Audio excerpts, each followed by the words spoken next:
एक गीत पूर्वी सुनी एक बाद दूसरी शैली से मिले कैसे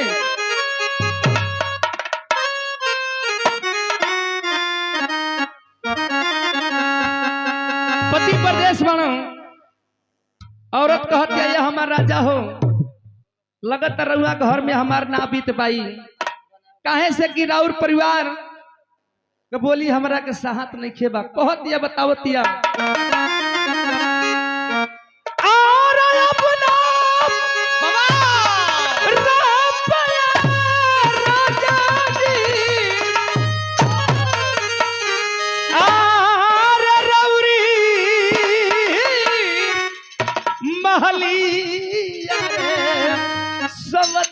के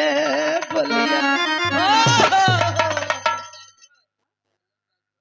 और सम्मानित गण पुरस्कार लल्लन राजभर जी की तरफ से बांग अब ना रहबिए राजा हो आप एकदम दुल्हन लगत पहले तो राणमती लगत रही ए बलम जी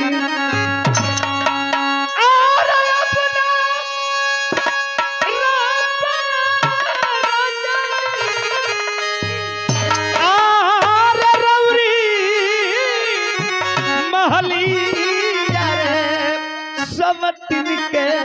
बोलिया आरे सालताएर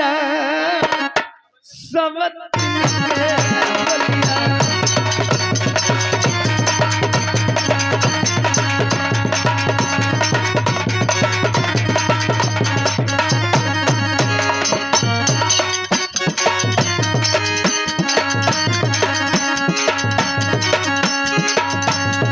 अब ना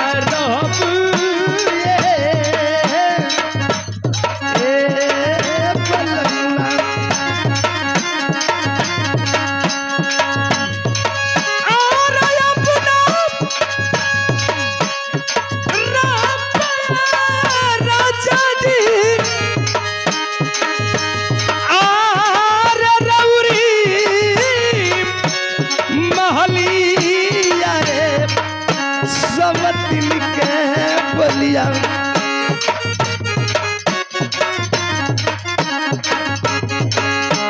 आरे सालताएर समन के बोली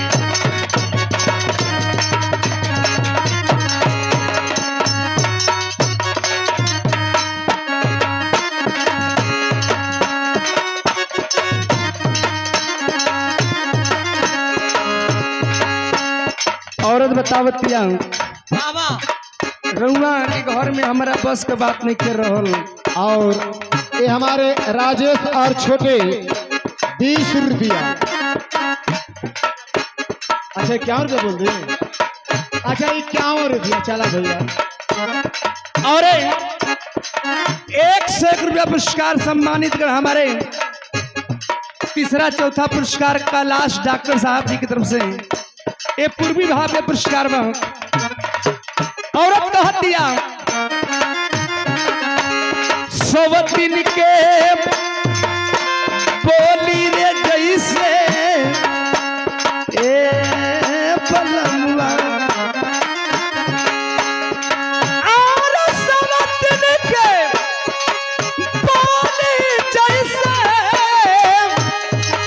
आर लगता ते गोली रे बिरह में दैया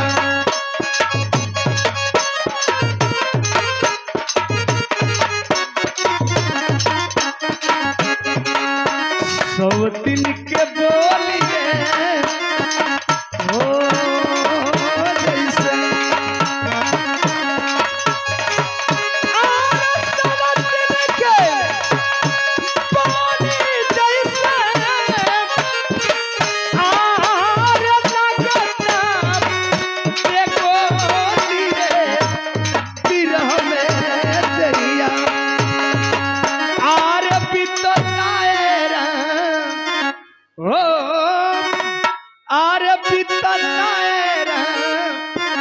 बिरह में